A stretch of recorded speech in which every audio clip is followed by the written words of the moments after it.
우리는 금세기에 걸쳐 이 코로나 바이러스라는 우리 눈에 보이지도 않는 이 바이러스로 인해 엄청난 변화들을 지금 겪고 있습니다. 뉴욕에서만 해도 이미 9.11 테러보다 훨씬 더 많은 사상자가 발생했고요. 각 나라마다 코로나 바이러스를 막기 위해 또 대처하기 위해 이 파생된 경제를 다시 일으키려고 쏟아붓는 돈들이 천문학적인 액수가 아니겠습니까? 근데 참 아이러니하게도 이 코로나 바이러스로 인해 인간은 너무나 힘든데 환경은 너무나 좋아지지 않았나요? 어제 날씨가 너무 좋지 않았습니까? 공장이 멈추고 자동차와 비행기가 멈추고 사람들의 이동이 제한되자 유럽의 도시들에는 야생 동물들이 거리를 활보하고 심지어 산양이 놀이터에서 아이들 대신 노는 기가 막힌 그런 일들을 보고 있습니다. 어떤 의미에서는 지금까지 인간 중심의 세계로 고통받고 있었던 세계가 지구가 바이러스로 스스로 치료하고 있는 것 아닌가 싶은 그런 생각에 이를 정도입니다. 물론 코로나 바이러스는 우리 인류가 반드시 함께 극복해야 할 것이지만 잠시라도 이 코로나 바이러스로부터 우리들 자신을 돌아볼 수 있는 그런 시간, 그런 기회를 가졌으면 좋겠습니다. 인간이 얼마나 연약한 존재인지, 인간이 인위적으로 쌓아 올린 것들보다 자연이 얼마나 그 자체로서 아름다운지, 최근에 맑은 공기와 또 하늘을 바라보면서 저는 문득 이런 생각들이 들었습니다. 바라기는 우리가 세상을 바꾸려는 그 어떤 시도들보다 이번 기회에 우리가 어떻게 바뀌어야 하는지 묵상할 수 있는 그런 시간들이 있었으면 좋겠습니다. 오늘 우리가 읽은 이 본문의 말씀은 우리가 너무나 익히 잘 아는 말씀입니다.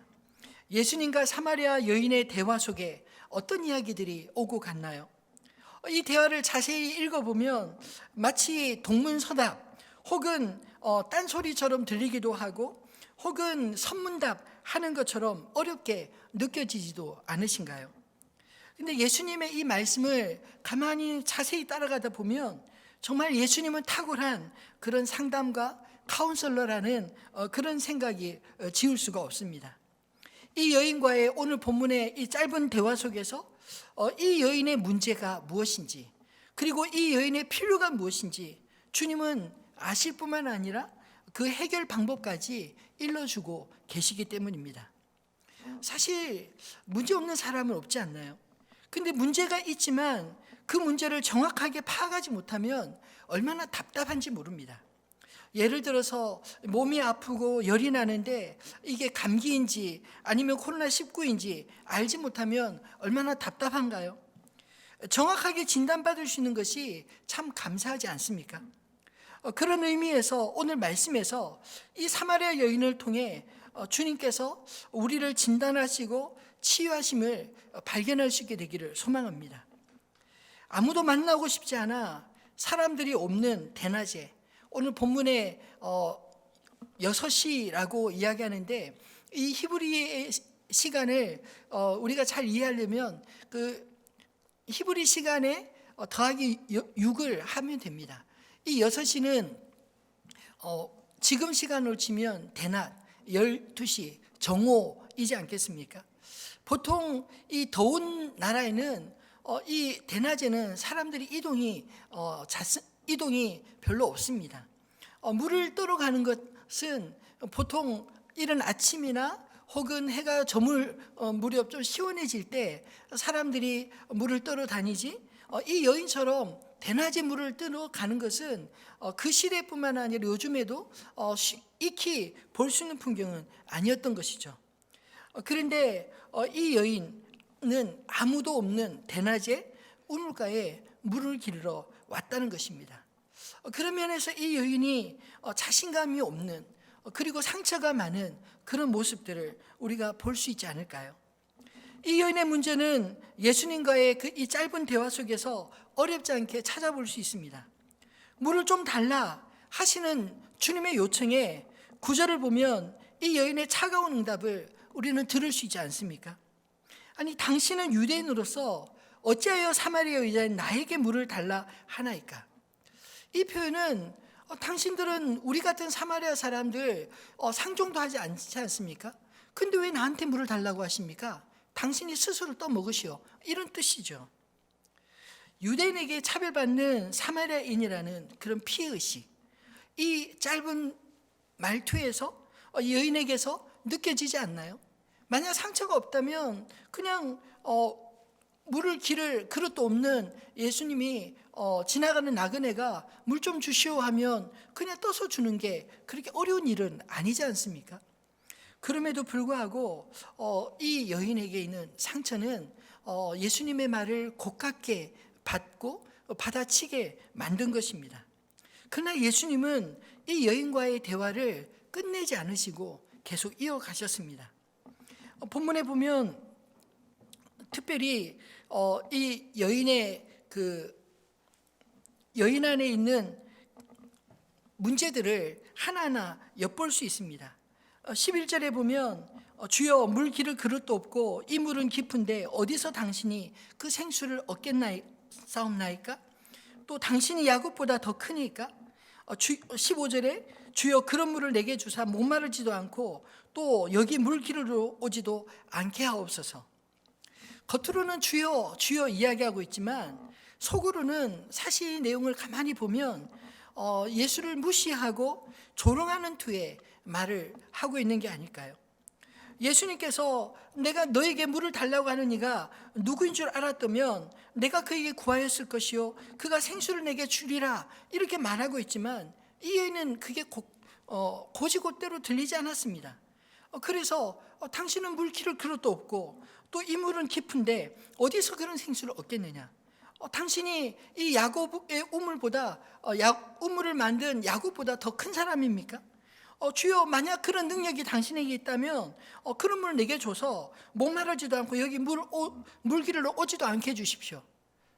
이게 믿어서 나오는 말이 아니라 이것이 믿어지지 않기 때문에 혹은 그런 말을 부정하게 하고 있는 그런 투로 말하는 게 아닐까요?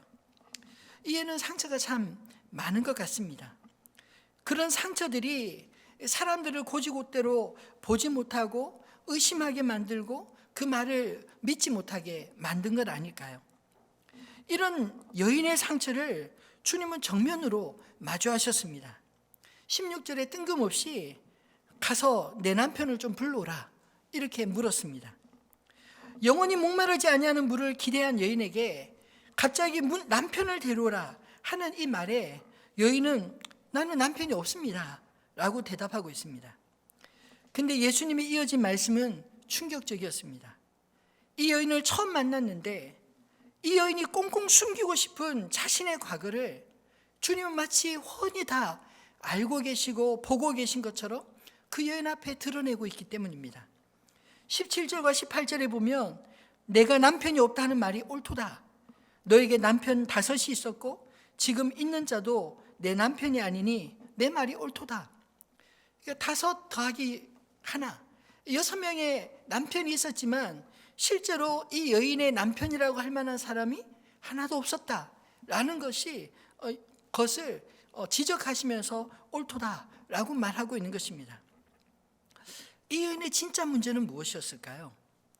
사실 남편 아니겠습니까? 5번 바꾸고도 여전히 6번째 남편과 함께 살면서도 남편이 없다 말하는 이 여인은 수없이 남자들에게 버림받으면서도 남편으로 상징되는 행복을 추구하는 그런 여인 아니었을까요? 처음에 이 여인과 예수님이 시작한 대화는 갈증을 해결할 물로부터 시작이 되었지만 예수님은 다시 목마른 그런 물을 구한 것이 아니라 영원히 목마르지 않은 생수를 주겠다 이렇게 말하지 않나요? 예수님은 이 여인을 처음부터 알고 오신 것입니다. 어쩌면 이 여인의 깊은 그런 갈망을 채워주기 위해서 오신 게 아니었을까요? 그 갈망을 채우는 방식으로 예수님은 남편의 이야기에서 이제 예배의 이야기로 옮겨갔습니다. 사람은 물이 없으면 살 수 없는 존재지만 예수님은 다시 목마르게 하는 물보다 영원히 목마르지 않게 하는 생수로서 이 여인에게 아버지 하나님을 예배하는 삶, 그것을 소개하고 있는 것입니다. 아니, 어쩌면 이 여인이 정말로 찾고자 하는 문제에 주님이 답을 주신 게 아닐까요? 남편을 데려오라 했더니 남편이 없다고 말하고 자기의 문제를 정확하게 짚는 그 예수님에 대해서 이 여인은 시인을 하기보다 애둘러 시인을 합니다. 그러고 보니 당신은 선지자이군요. 선지자라고 말하면서 곧바로 자기 안에 당신들은 예배하는 곳이 예루살렘에 있다고 하는데 그러면 우리는 이곳에서 예배하고 당신들은 예루살렘에서 예배해야 된다고 하는데 어디로서 예배를 해야 됩니까? 라는 예배로 질문하고 있는 거죠.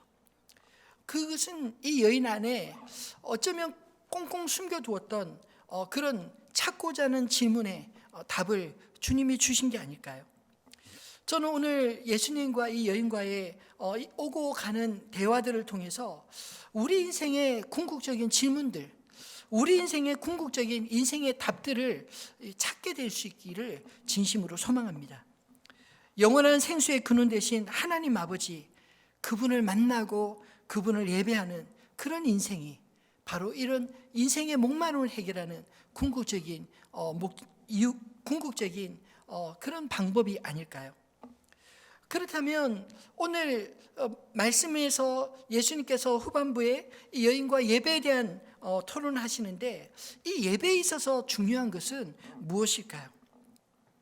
저는 첫째로 예배에서 중요한 것은 예배를 받으시는 분, 예배의 대상이라고 믿습니다. 예수님은 사마리아 여인에게 물을 좀 달라는 말씀으로 대화를 시작했지만 이 대화는 생수를 주시는 분, 그분으로 옮겨갔다가 또 이 여인의 남편 이야기를 돌아서 예배하는 곳까지 대화의 소재가 계속해서 옮겨갑니다.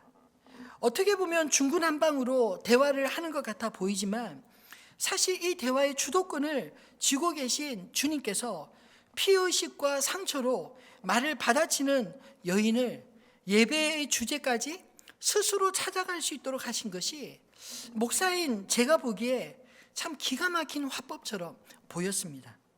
아마 저 같으면 이 여인과 같이 대받아치는 그런 말에 대화는 이미 끊어지고 그냥 없던 걸로 합시다. 혹은 째려보면서 저 사람 왜 이래? 이러고 끝나고 말지 않았을까 생각되는데 예수님은 끊어질 듯한 그 대화를 끊지 않으시고 그 여인의 문제를 차곡차곡 찾아 들어가시고 그리고 그 여인이 스스로 대답하게 만들어가지 않나요?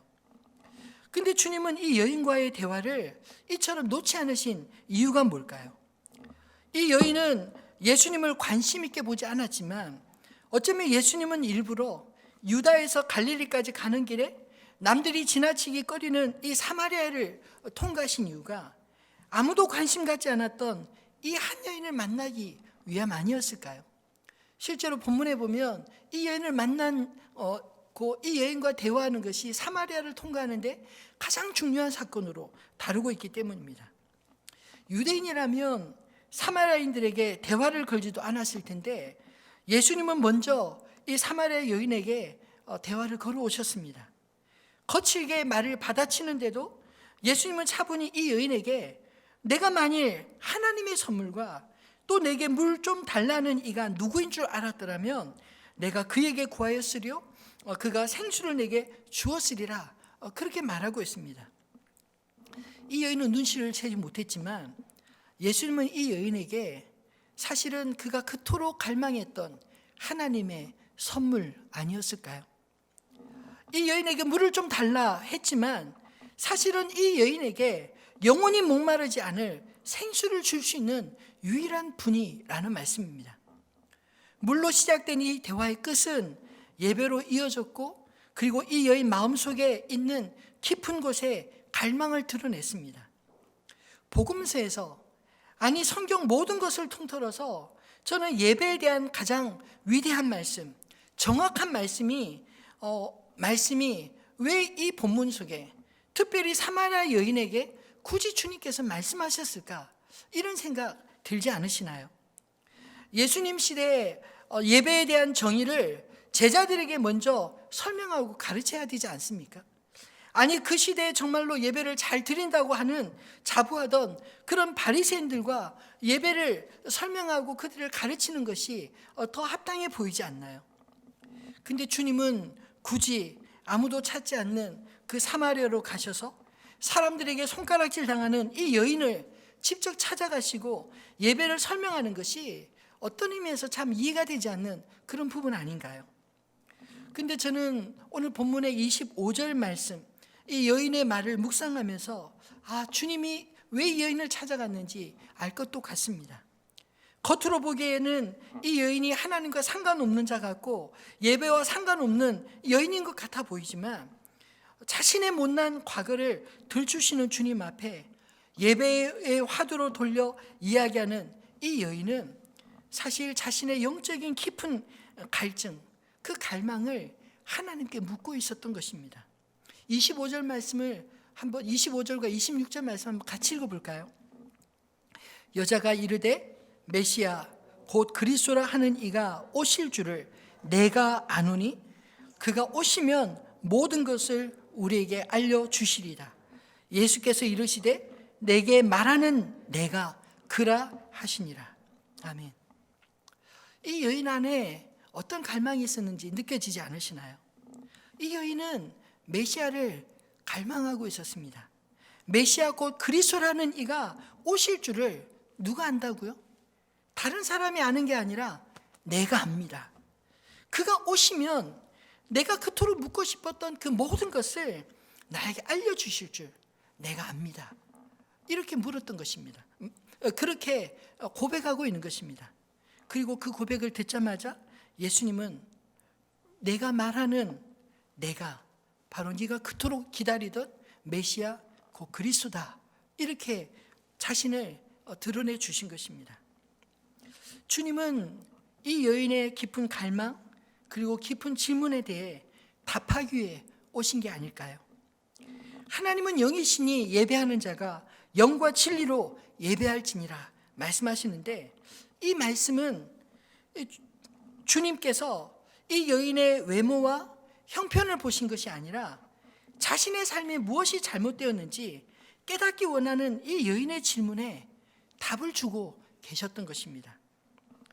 하나님 아버지만이 줄 수 있는 평강은 5명, 6번째 남편조차 채워줄 수 없는 그런 영역임을 알게 하시고 이 여인을 예배자로 받아주신 것입니다. 여러분, 우리 인생의 모든 문제들, 사실 그 수많은 문제들의 답은 그 깊은 곳에 마지막 결론에 도달해 보면 결국 나와 아버지와의 관계에서 그 답을 찾을 수 있는 게 아닐까요? 하나님 없이 살아가는 삶은 언제나 채워지지 않는 목마름, 갈증 그 자체인 것입니다.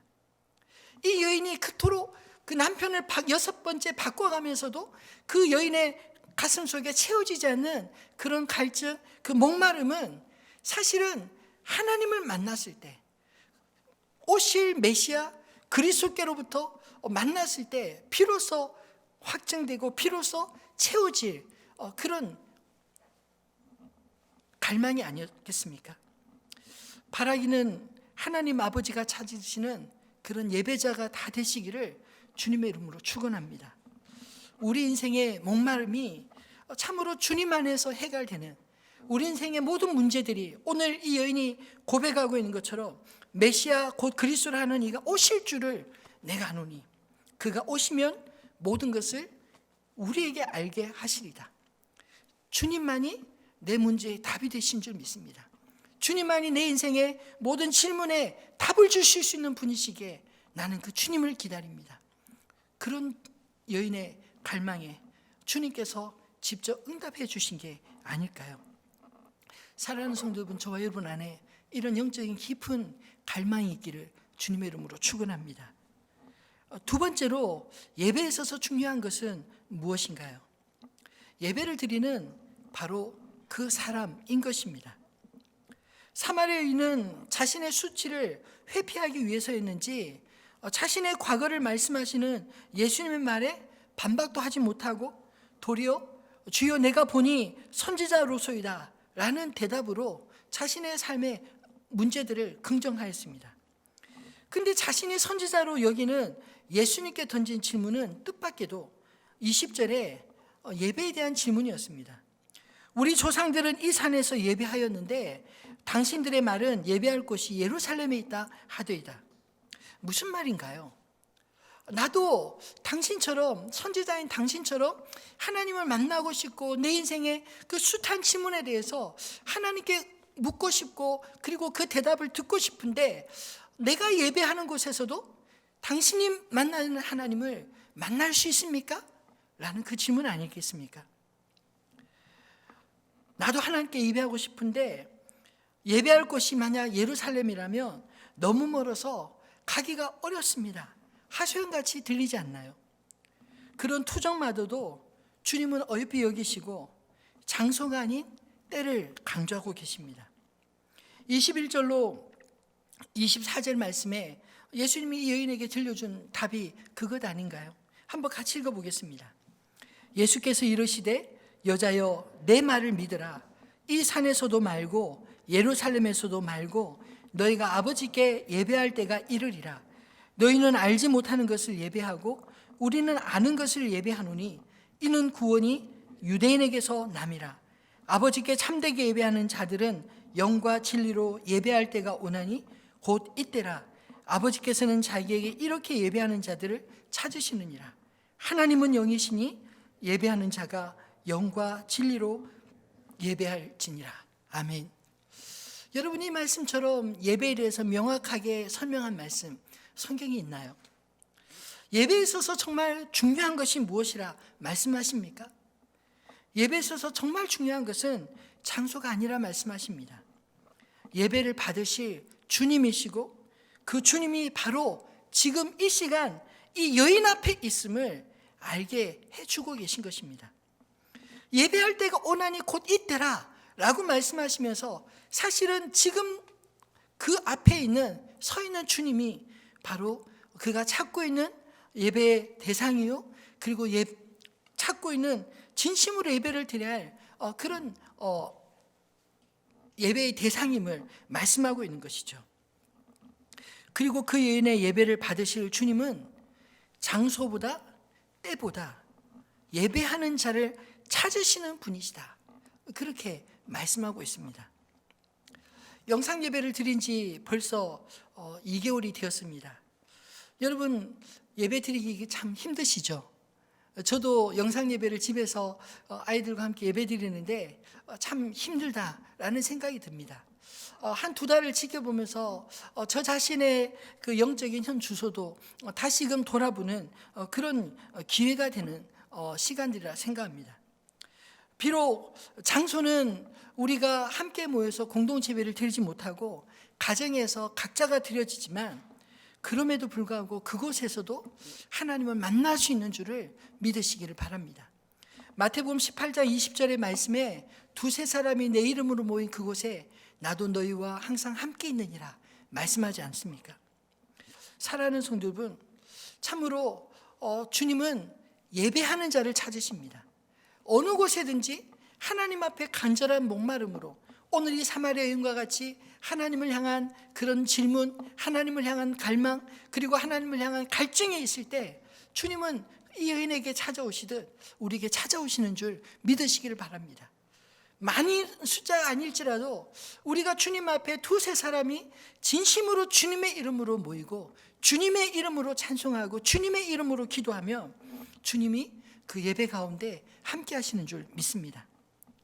당분간 이 오프라인을 이제 시작한다 할지라도 예전처럼 완벽하게 다 함께 교회에서 예배 드리려면 앞으로도 백신과 또 치료제가 확보될 때까지 어느 정도 일정한 더 많은 시간을 보내야 될지 모르겠습니다. 어쩌면 온라인 예배를 가정에서 드리는 그런 가정들이 더 많아 좀 더 오랜 시간을 보내야 될지도 모르겠습니다. 그런데 우리 예배가 신령과 진정으로 주님이 찾으시는 예배자로 그렇게 드려지게 되기를 진심으로 소망합니다. 사실 오늘 본문 속에 예배하는 장소를 물었던 그 물음에 주님은 예배의 때, 그 여인 앞에 서신 당신을 계시하여 주시고, 그리고 궁극적으로는 예배하는 자들, 진심으로 예배하는 자를 찾으시는 그 하나님의 포커스를 두며 그 하나님이 지금도 예배하는 자를 찾고 계시고, 지금도 예배하는 자들을 부르시고 계시고, 지금도 예배하는 자들과 만나주고 계시고, 지금도 진심으로 하나님 앞에 답을 구하는 자에게 응답하시는 분이시라는 것을 주님은 이 여인을 통해 우리에게 응답하고 우리에게 말씀하고 계신 게 아닐까요? 참된 예배에 있어서 가장 소중한 것은 예배자라고 믿습니다.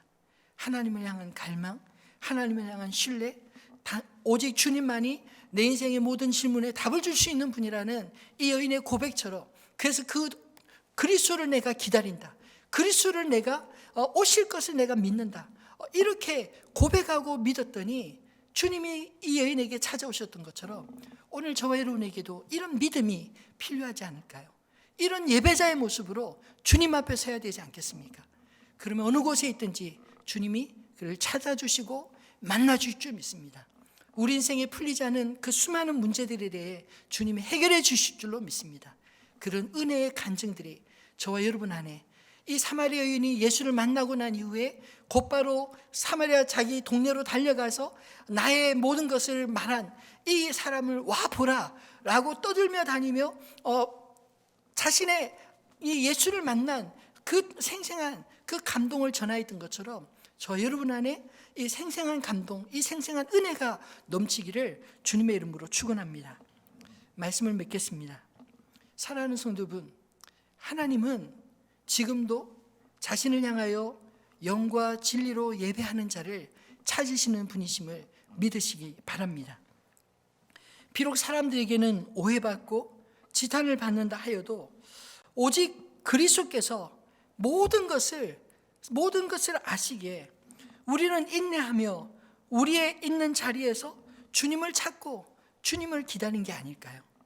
오늘 이 여인이 이 이야기를 통해서 들려주는 이 말씀은 사실 2000년 전에 한 에피소드로 끝나는 것이 아닙니다. 오늘 이 시대에도 수많은 하나님을 예배하는 자들, 수많은 하나님을 찾는 자들에 대하여 주님께서 우리에게 들려주시는 응답의 메시지가 아닐까요? 하나님은 외모로 사람을 평가하지 않으십니다. 우리의 중심을 알고 계십니다. 하나님은 사람의 많고 적음에 움직이시는 분이 아니십니다.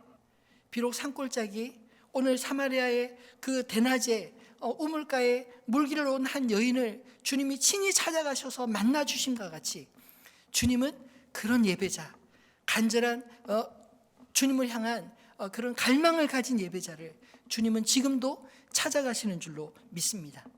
그 주님을 만나는 은혜와 감격, 여러분 누리고 싶지 않으신가요? 하나님은 자기를 찾는 자들을 결코 실망시키지 않으시는 분이심을 믿으시기를 바랍니다. 우리가 하나님을 신뢰하고 하나님 앞에 예배자로 담대하게 주님 앞에 나아갈 때 주님을 만난 은혜, 주님을 만난 감격, 그 삶의 고백들이 오늘 이 사마리아 여인과 같이 우리 인생 가운데도 흘러 넘쳐서 이 시대에 사람이 무엇으로 사느냐라고 말할 때 단지 마시는 물로만 사는 존재가 아니라, 먹는 음식으로만 사는 존재가 아니라 오직 하나님이 주시는 영의 양식으로 산다, 하나님을 예배하는 그 믿음으로 산다, 내 인생의 모든 문제에 대하여 답을 주시는, 답을 가지고 계신 그분을 예배함으로 산다, 이렇게 고백할 수 있는 저와 여러분 되시기를 주님의 이름으로 축원합니다.